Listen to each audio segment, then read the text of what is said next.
What's up, y'all? This is Sam Thory, just doing a little walkthrough of Cursor for the first time here. I've been using Cursor for about a month or two now, and it is quite an upgrade from just using VS Code, although you see a lot of similarities between VS Code and Cursor as it is just a fork of VS Code. Um, Today, I just want to kind of start a new website using Next.js, Tailwind, ShadCN, possibly tRPC, and some other cool technologies. Um, I'm figuring that the website will just be kind of a mock marketing website for a SaaS project, SaaS product rather. Um, and we'll just make up the SaaS product, but I don't really have any inspiration, so I'm just going to start with going into Cursor and talking to the LLM. So we can hit Command I here in the Cursor, and I have it set up here where it's opening Composer. When you hit Command I can go over to chat, and I will start a new chat. And I'm just going to start off by saying I want to create a new marketing site for a fictional SaaS product. Please give me a name for the product as well as some background.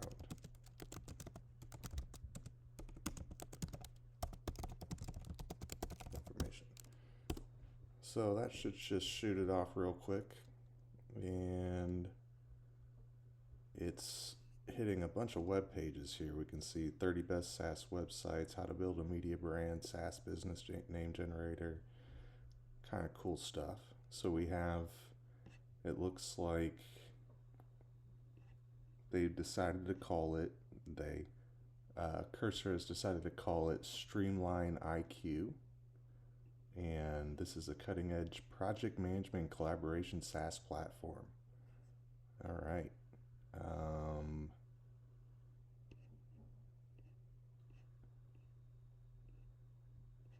And I'm just reading through some of this background information.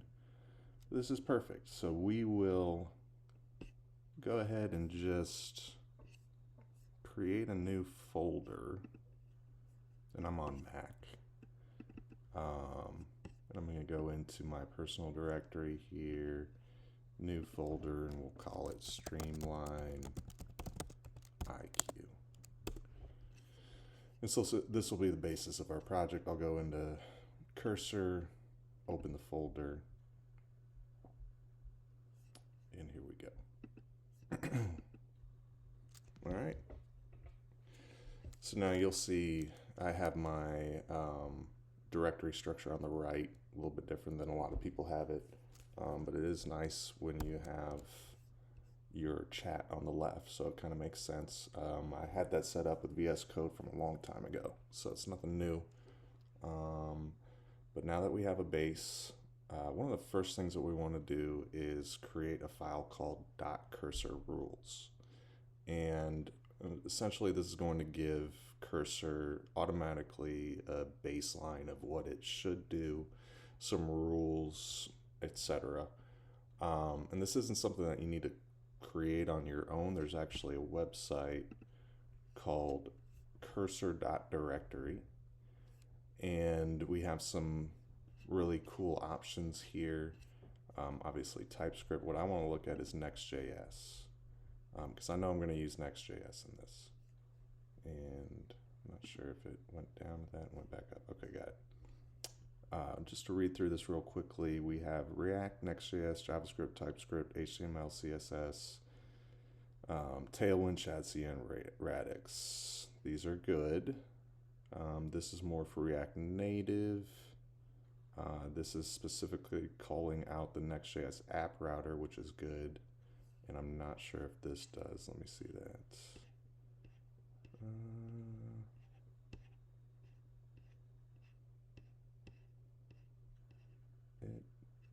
It doesn't look like it does, so I'm definitely gonna have to use either that one or possibly this one. And this looks like it has quite a bit of stuff that I want to use anyways, as well as some others that I'm not fully familiar with, but that's cool. This one will work too. That might be okay. So I'm going to go with this one. All I have to do here is just copy this and go back over to my project, and I'm going to set this up in the root directory here, and we call it .cursorRules. So by the name, Cursor is going to automatically look for that file called .cursorRules, and for every request that you give it, this will be kind of a baseline for it. There's two sets of context that you can give it. One is on a project basis, and you can even go on a individual directory basis. So each of your directories could have its own cursor rules. You can also go into the settings, the cursor settings, and you have rules for AI. So this is global, whereas the cursor rules are going to be for individual projects or directories. And in here, I'm saying something very similar. I already have this set up. Next.js version 14 and up, with the app router favors server actions over API routes. So often when you get something back from Cursor or ChatGPT, they don't want to use Next.js 14 because a lot of the documentation out there still is for 12 without the app router.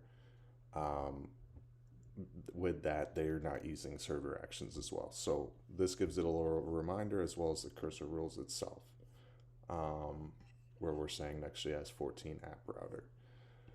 So, we can look through this, but essentially, this is setting up a lot of great rules that we want for this project. And we go back to our chat. Have we lost our connection with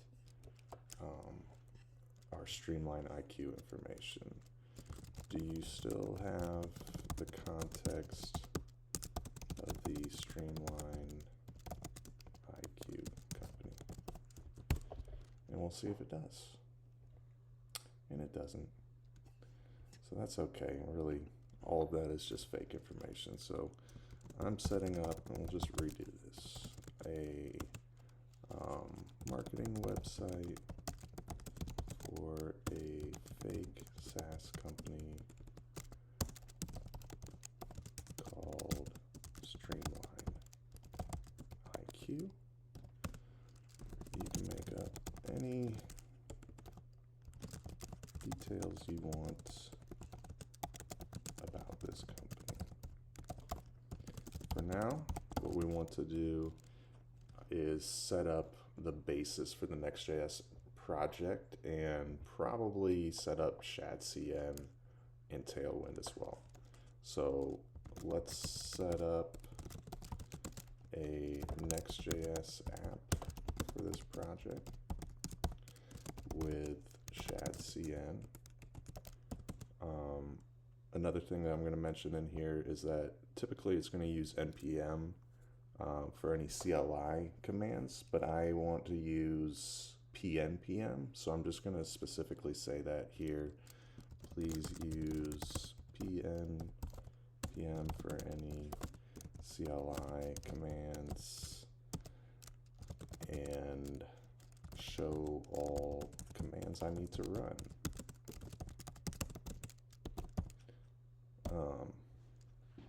So I'm actually not going to do this in the chat, but I'm going to do it in Composer. And the reason for that is that while the chat can give you code back, it's not going to apply that directly, whereas Composer can create new files, edit files on its own, and you accept or reject it. So I'm just going to copy that and take it over here.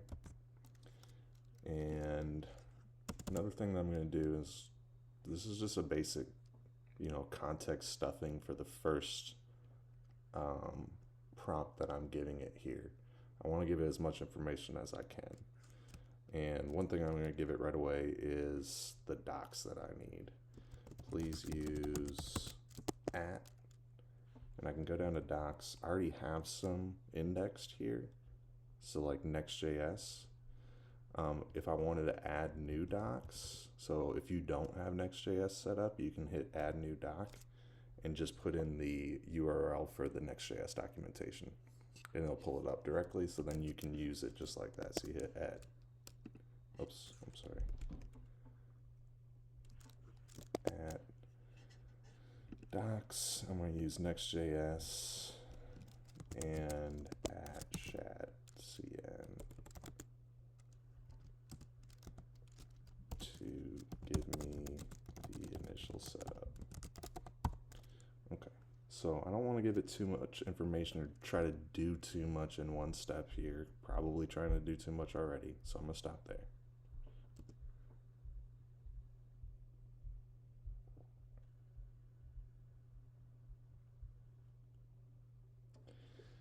All right, and it's going to work. We have some setup going on here that it is taking care of, but we actually might roll this back a little bit. One thing I don't want to do is use the SRC folder if I don't have to. And also, I don't necessarily want this to build before I create the next app. So let's kill this. We're gonna move that to the trash for now, the whole thing. That's okay. We'll kill this. We can always come back to it.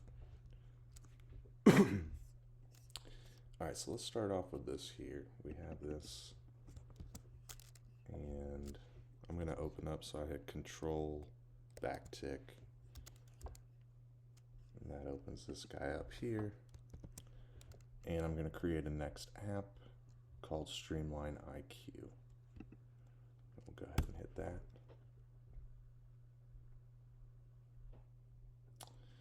And I'm gonna have some presets here. So definitely using TypeScript, definitely using ESLint, definitely using Tailwind.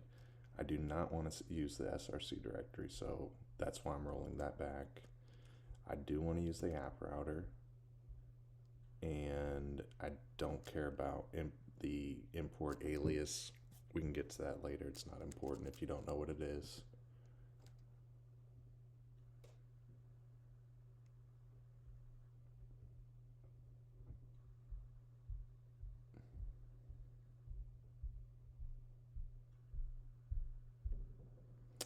All right, so I accidentally nested it within Streamline IQ. That's fine.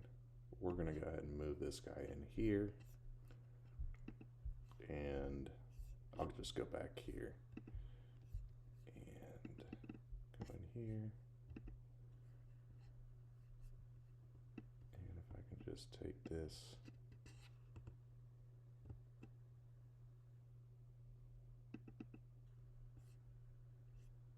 let's see how that did. Nope. You know what? It's not important for now. I can do that later.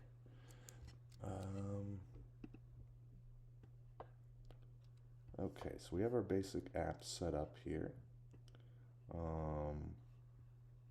We can go ahead and CD into the actual app now. Okay. And I'll go ahead and run pm install. And that's just gonna set up my node modules and my pnpm lock.yaml file. And here we go. This right here is actually not correct, and this oftentimes does happen. Let's just make sure. So if I go over to the docs for ShadCN, should have them right here, and you go to just the installation docs for Next.js, it's different than what they just showed us. This is an init, and you were using npx. For pnpm, you're going to use this command right here. It's pnpm dlx ShadCN at latest init, and you can just copy that directly from ShadCN.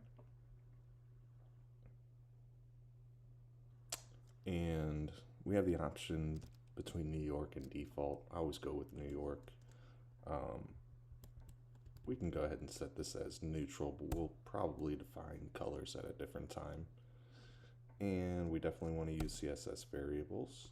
So that's going to create a globals.css file for us, or update it if it didn't create it. And we have some presets here that you can see. So we have all of these different colors set, excuse me, that now relate to the tailwind.config.ts. So for each of these colors, we have them mapped here. So every one of those colors that we had over in the globals is mapped here, as well as the border radius. And these are just some presets for ShadCN and Tailwind. We can add different plugins, and for some of the components that we use, we definitely will. So now you see this. This is essentially what we just ran, but it's actually not the same. So they have it ShadCN-UI. It's actually ShadCN at latest. So you gotta watch out. Sometimes they'll get it wrong. I've done it a few times, so I just knew when to catch that. So now we should have a basic setup. This is also a file that's created when you set up ShadCN, and essentially helps you to convert the class names. Not too important, it just kind of under the hood stuff. So we have our basic setup here. That's probably a good place to stop for this video, and we'll come back and continue on with the project next time.